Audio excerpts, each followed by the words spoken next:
2026년 방문 요양 평가 매뉴얼 대폭 변경. 지금부터 준비해야 합니다. 안녕하세요. 국회의원 권 팀장입니다. 지난 9월에 공단에서 2026년 평가 매뉴얼 안을 공개했는데요. 많이 변경됐는데 그 중에서도 방문 요양 매뉴얼이 정말 많이 바뀌었더라고요. 그래서 준비했습니다. 어떤 지표가 신설됐는지 2026년 평가 매뉴얼 안을 보면서 알아볼게요. 우선 평가 지표의 개수가 변경됐는데요. 2024년 방문 요양 평가에서는 34개의 지표가 있었으나 2026년에는 24개 지표로 줄어들었습니다. 숫자로만 보면 줄어든 것 같지만 비슷한 항목끼리 통합된 거라 사실상 크게 줄어들진 않았습니다. 본격적으로 2026년 방문 요양 평가에는 어떤 항목이 신설됐는지 살펴볼게요. 신설된 항목은 2026년부터 진행하면 됩니다. 그리고 저는 9월 8일 공개된 평가 매뉴얼 안을 기준으로 설명드리기 때문에 확정은 아닙니다. 추후 변동사항 있으면 별도로 안내하겠습니다. 평가 지표 2번 직원 상담 관리 지표가 신설됐습니다. 우리 센터에 소속된 모든 요양보호사를 대상으로 월 1회 상담하고 상담 내용에 따라 조치 사항까지 기록해야 합니다. 주의사항은 대면 유선 상담만 인정하고 단순히 특이사항 없음 같은 내용은 인정하지 않겠다고 합니다. 직원 회의 지표가 삭제되고 직원 상담 지표가 생겼다고 보면 되겠습니다. 다음은 지표 3번 보수교육 지표가 신설됐습니다. 요양보호사 보수교육이 의무가 됐잖아요. 2025년 기준 보수교육 대상자인 요양보호사가 이수했는지 확인하는 지표입니다. 다음으로 지표 4번 직원교육인데요. 급여 제공 지침이 12개로 바뀌었습니다. 직원 인권 침해 대응 지침과 고충 처리 지침이 추가됐으니까 이제 10가지가 아닌 12가지인 점 기억해 주세요. 2번 직원에게 운영 규정 교육을 실시해야 하는데 이제 서류를 확인합니다. 모든 직원이라고 했기 때문에 2026년부터는 직원 빠짐없이 운영 규정 교육에 참여하고 교육 보고서 작성해야 합니다. 지표 5번 직원 인권 보호가 신설되었습니다. 1번에 보면 직원의 인권 보호를 위한 기관의 노력을 확인한다 라고 되어 있고 평가 방법은 현장 기록이라고 되어 있네요. 여기서 노력이라는 것은 어르신과 직원의 상호 존중, 성희롱 예방을 위한 포스터 부착, 직원 인권 보호 프로그램 운영 같은 걸 의미합니다. 2번 모든 수급자 보호자에게 연 1회 이상 폭언, 폭행, 성희롱 예방 및 직원과 수급자의 상호 존중을 포함하는 내용을 안내한다라고 되어 있네요. 평가 방법이 기록이기 때문에 여기 확인 사항에 맞춰서 서류 작성해야 합니다. 신규 어르신은 서비스 시작 일까지, 기존 어르신은 연 1회 실시하면 됩니다. 안내 방법은 대면, 비대면 모두 가능하기 때문에 기관에서 편한 방식으로 진행하고 그에 맞는 근거 자료를 첨부하면 되겠습니다. 7번 질 향상 노력 지표도 새로 생긴 항목이 있습니다. 1번 연간 인건비 지출 비율을 준수하고 있는지 확인합니다. 여기서 확인하는 방법은 시군구 희망 이음이 아니고 롱텀에 작성하는 인건비 지출 내역 신고를 의미합니다. 2026년에는 2025년 인건비 지출 비율을 확인합니다. 2번 장기요양 제도 발전 및 서비스 품질 향상을 위한 다양한 사업에 참여한다. 이게 뭐냐면 통합재가 서비스, 청구 상담 봉사자 중 한 가지 이상 참여했을 경우 해당됩니다. 4번 요양보호사의 역량 강화를 위한 인지 프로그램 관련 교육을 기관에서 반기별 1회 이상 실시한다. 라고 되어 있네요. 어르신의 인지 기능 유지 그리고 치매 예방을 위해 만들어진 지표로 보입니다. 방문 요양은 요양보호사가 어르신의 집에 가서 서비스를 제공하다 보니 요양보호사 대상으로 인지 프로그램 관련 교육을 실시하라고 하는 겁니다. 지표 9번 급여 제공 안내입니다. 이 지표는 기존에 있었는데 세부 내용이 추가된 게 있습니다. 보면 서비스 제공 범위 그리고 제공이 불가능한 서비스 범위까지는 기존 평가에도 있었던 내용인데 아래 보면 직원 인권 보호라고 해서 직원 호칭, 성폭력 예방 등에 대한 내용까지 추가적으로 안내해야 합니다. 그리고 급여 제공 계획서 부본이 어르신 집에 비치되어 있는지 보겠다고 합니다.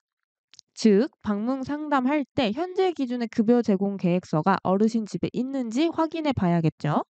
지표 13번 노인 인권 보호에도 변화가 있습니다. 1번에 보면은 직원 노인 인권 교육은 기존 연 1회에서 2026년부터는 반기별 1회로 변경됐습니다. 그리고 연동이라고 되어 있는데 이게 뭐냐면 평가받을 때 1번 항목을 불인정 받으면 2번 항목도 같이 감점된다라는 의미입니다. 연쇄 감점되는 거죠. 3번도 기존에 있었던 내용인데 어르신에게 실시해야 하는 안전관리 교육이 기존 7가지에서 감염 예방에 추가된 8가지인 점 기억해 주세요. 지표 14번 욕구 사정은 추가된 내용이 있습니다. 욕구 사정 필수 포함 사항이 기존 8가지에서 총평이 추가돼서 9가지로 분류되었고 기피식품 파악도 추가됐으니 기억해 주세요. 지표 15번 위험도 평가는 횟수가 변경됐습니다. 기존 연 1회에서 2026년도부터는 반기별 1회 실시해야 합니다. 지표 16번 급여 제공 계획 수립 및 제공입니다. 1번은 기존 평가와 동일한데 문구를 더 명확히 수정했고요. 2번 항목과 연동됩니다. 1번에서 감점되면 2번 항목도 같이 감점된다는 의미입니다. 2번 항목이 좀 많이 강화됐습니다. 모든이라는 단어가 추가가 되면서 앞으로 작성한 모든 급여 제공 계획서는 보호자에게 설명하고 서명받은 후에 공단에 통보해야 합니다.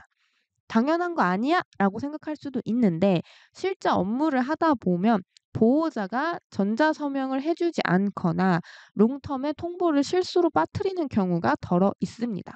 앞으로는 더 신경 써서 관리해야 되겠죠. 주의사항은 비대면으로 보호자에게 제공할 경우 반드시 유선 상담 기록이 있어야 한다는 점입니다. 그리고 4번을 보면 요양보호사는 서비스 제공 전 시설장 혹은 사회복지사로부터 수급자의 급여 제공 계획에 대해 설명 듣고 숙지한다 라고 되어 있습니다. 평가 방법은 면담이랑 현장이 있는데 면담은 당연히 요양보호사님에게 물어보겠다라는 거죠. 이 어르신 급여 제공 계획서의 내용에 대해 알고 있는지. 그리고 현장은 뭐냐면은 이 어르신의 급여 제공 계획서가 어르신 집에 비치되어 있는지 보겠다라는 겁니다. 그러니까 앞으로는 급여 제공 계획서가 새로 작성이 되면 담당 요양보호사님에게 좀 자세히 알려줄 필요가 있고 그리고 방문 상담할 때도 급여 제공 계획서가 잘 구비되고 있는지 확인을 좀 해봐야 되겠죠. 그리고 5번을 보면 요양보호사는 수급자의 신체 기능 유지 향상을 위한 급여를 제공한다라고 하면서 면담이라고 되어 있습니다. 뭘 물어보는 거냐면은 기능 회복 훈련에 대해서 물어본다라는 겁니다. 여기서 기능 회복 훈련이라는 거는 기본 동작 훈련, 일상생활 동작 훈련을 하는지 물어보겠다라는 거예요. 그래서 이렇게 예시가 나와 있죠. 기본 동작 훈련에는 뭐 체위 변경, 일어나기, 앉아 있기, 뭐 일어서기, 뭐 휠체어 조작하기 뭐 이런 게 있고 일상생활 동작 훈련에는 식사, 배설, 옷 갈아입기, 목욕하기, 몸담장하기 이런 거를 의미합니다. 그래서 실제로도 이런 훈련을 하고 계실 거예요. 그런데 면담으로 물어본다고 하니까 요양보호사님이 직접 말로 할 수 있어야 되겠죠? 17번 급여 제공 계획 변경입니다. 점수가 정말 크네요. 무려 7점입니다. 1번은 기존 평가에도 있었는데 2번 항목과 연동이므로 감점받지 않도록 더 신경 써야겠죠. 2번은 변경된 급여 제공 계획에 대해 수급자 또는 보호자에게 설명하고 확인 서명을 받아 급여 제공 시작일까지 공단에 통보한다라고 되어 있습니다. 여기서 변경된 급여 제공 계획이라는 거는 신규 수급자와 기존 수급자 연 1회 정기적으로 작성하는 급여 제공 계획서 외에 상담, 사례관리 등의 사유로 변경된 급여 제공 계획서를 의미합니다. 앞서 봤던 16번 지표와 같이 생각했을 때 결론적으로 기관에서 작성한 급여 제공 계획서 전부 공단에 통보해야 된다라는 거죠. 3번은 요양보호사 면담이 추가됐습니다. 어르신의 건강 상태, 욕구가 변경되면 급여 제공 계획서를 다시 작성하잖아요. 이런 부분에 대해 요양보호사가 알고 있는지 물어본다는 겁니다. 아무래도 이 방문 요양에서 어르신의 상태 변화를 제일 먼저 파악하는 직원이 요양보호사이기 때문에 이런 어르신 변화를 사무실과 잘 소통할 수 있도록 신설된 것으로 보입니다. 19번 응급상황 대응이 신설됐습니다. 그런데 신설됐다고 해서 아예 새로운 내용은 아니고 급여 제공 지침 12가지 안에 응급상황 대응 지침이 포함되어 있거든요. 1번, 2번에 나와 있는 내용이 응급상황 대응 지침에 모두 포함되어 있습니다.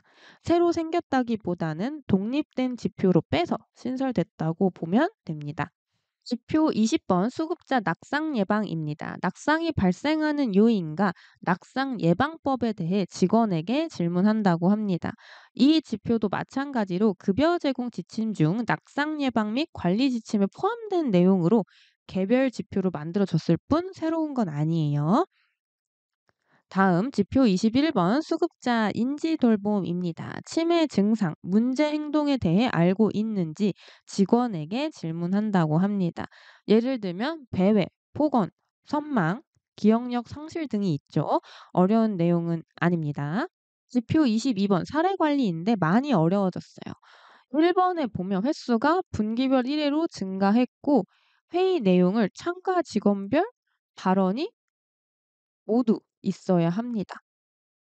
그리고 참석자가 총 3인 이상 각 직종별 1인 이상 필수라고 되어 있습니다. 예를 들어 우리 기관은 이용수급자가 10명이라 시설장 요양보호사가 필수 인력이에요. 그럼 시설장 1명, 요양보호사 2명 참여해서 총 3명 이상 참여해야 합니다. 만약에 이용수급자 20명이면 시설장 1명, 사회복지사 1명, 요양보호사 1명은 무조건 참여해야 합니다. 2번은 사례회의 결과 반영에 대한 내용인데 평가가 추가되었습니다. 쉽게 말해서 어르신이 어떤 문제가 있어서 사례회의를 하고 그 결과를 서비스에 반영해야 되잖아요. 그런데 이 어르신의 문제가 해결이 됐는지 평가하고 확인 사항에 맞춰 기록하라는 겁니다. 기한은 회의 다음 날부터 30일 이내니까 기억해 주세요. 지표 23번 급여 제공 결과 평가는 횟수가 변경됐습니다. 기존 연 1회에서 2026년부터는 단기별 1회입니다. 그리고 1번, 2번에 연동이라고 되어 있죠. 1번 감점되면 2번도 감점되니까 주의해야 하고요. 그 외에는 기존과 동일합니다. 지표 24번 제도 안내라고 해서 보호자 또는 수급자를 대상으로 연명의료 결정 제도에 대해 안내하는지 시설장과 면담합니다. 내년부터는 시설장 면담도 진행하니 연명의료 결정 제도에 대해 숙지해 주세요. 여기까지 2026년 방문요양 평가 매뉴얼 안 신설 항목에 대해 알아봤는데요.